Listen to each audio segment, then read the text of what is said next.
in which Eeyore loses a tail and Pooh finds one. The old grey donkey, Eeyore, stood by himself in a thistly corner of the forest, his front feet well apart, his head on one side, and thought about things. Sometimes he thought sadly to himself, "Why?" And sometimes he thought, "Wherefore?" And sometimes he thought, "Inasmuch as which?" And sometimes he didn't quite know what he was thinking about, so when Winnie the Pooh came stumping along, Eeyore was very glad to be able to stop thinking for a little in order to say, "How do you do?" in a gloomy manner to him. "And how are you?" said Winnie the Pooh. Eeyore shook his head from side to side. "Not very how," he said. "I don't seem to have felt at all how for a long time." "Dear, dear. I'm sorry about that. Let's have a look at you." So Eeyore stood there gazing sadly at the ground, and Winnie the Pooh walked all round him once. "Why, what has happened to your tail?" he said in surprise. "What has happened to it?" said Eeyore. "It isn't there." Are you sure?" "Well, either a tail is there or it isn't there. You can't make a mistake about it, and yours isn't there." "Then what is?"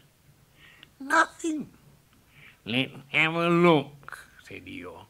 And he turned slowly round to the place where his tail had been a little while ago, and then, finding that he couldn't catch it up, he turned round the other way until he came back to where he was at first.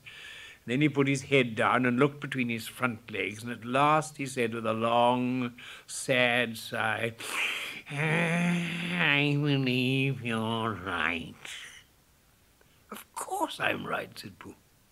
"That accounts for a good deal," said Eeyore gloomily. "It explains everything." "No wonder." "You must have left it somewhere," said Winnie the Pooh. "Somebody must have taken it," said Eeyore. "How like them," he added, after a long silence. Pooh felt that he ought to say something helpful about it and didn't quite know what, so he decided to do something helpful instead. "Eeyore," he said solemnly, "I, Winnie the Pooh, will find your tail for you." "Thank you, Pooh," answered Eeyore. "You're a real friend," said he. "Not like some," he said. So Winnie the Pooh went off to find Eeyore's tail. It was a fine spring morning in the forest as he started out. Little soft clouds played happily in a blue sky, skipping from time to time in front of the sun as if they'd come to put it out, then sliding away suddenly so that the next might have his turn. Through them and between them the sun shone bravely, and a copse which had worn its furs all the year round seemed old and dowdy now beside the new green lace which the beeches had put on so prettily. Through copse and spinney marched Bear, down open slopes of gorse and heather, over rocky beds of streams, up steep banks of sandstone, into the heather again, and so at last, tired and hungry, to the 100-acre wood, for it was in the 100-acre wood that Owl lived. "And if anyone knows anything about anything," said Bear to himself, "it's Owl who knows something about something," he said. "Well, my name's not Winnie the Pooh," he said. "Which it is," he added. "So there you are."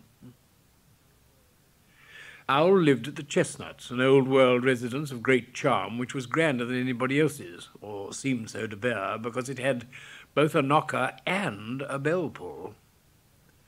Underneath the knocker there was a notice which said, "Please ring if an answer is required."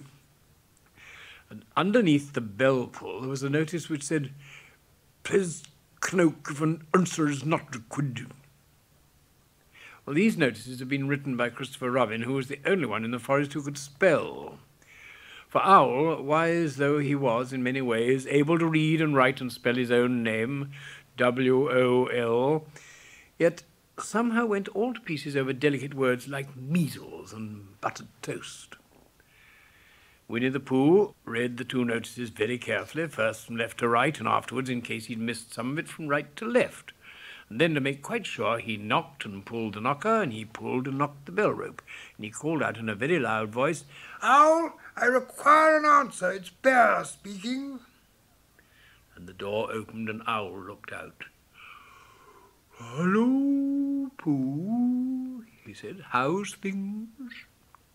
"Terrible and sad," said Pooh, "because Eeyore, who's a friend of mine, has lost his tail, and he's moping about it. So could you very kindly tell me how to find it for him?" "Well," said Owl, "the customary procedure in such cases is as follows." "What does customary procedure mean?" said Pooh. "For I'm a bear of very little brain, and long words bother me." "It means the thing to do." "Oh, as long as it means that, I don't mind," said Pooh humbly. "The thing to do is as follows. First, issue a reward, then—" "Just a moment," said Pooh, holding up his paw.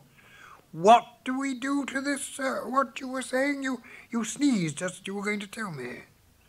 "I didn't sneeze." "Oh, yes, you did, Owl." "Excuse me, Pooh, I didn't. You can't sneeze without knowing it." "Well, you can't know it without something having been sneezed." "What I said was, first, issue a reward." "You're doing it again," said Pooh sadly. "A reward," said Owl very loudly. "We write a notice to say that we will give a large something to anybody who finds Eeyore's tail." I see, said Pooh, nodding his head.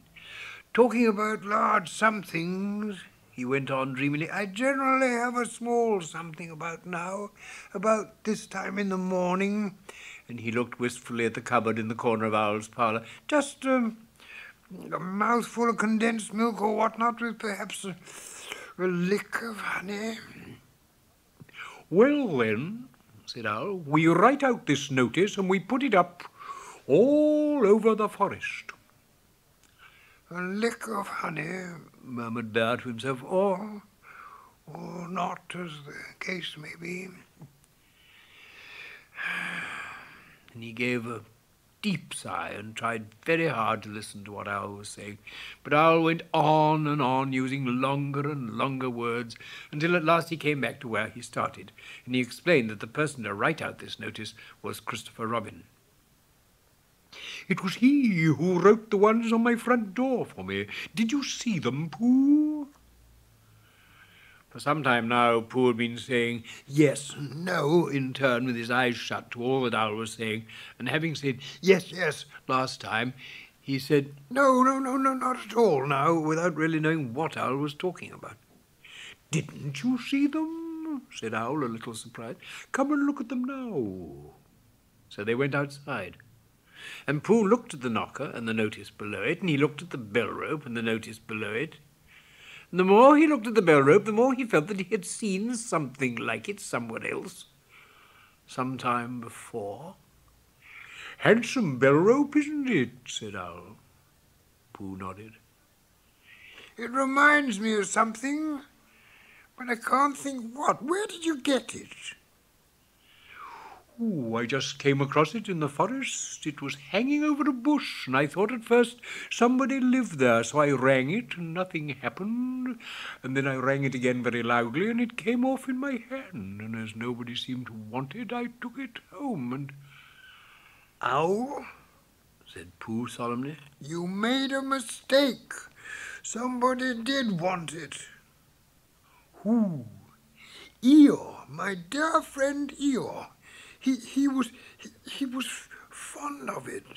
"Fond of it?" "Attached to it," said Winnie the Pooh sadly.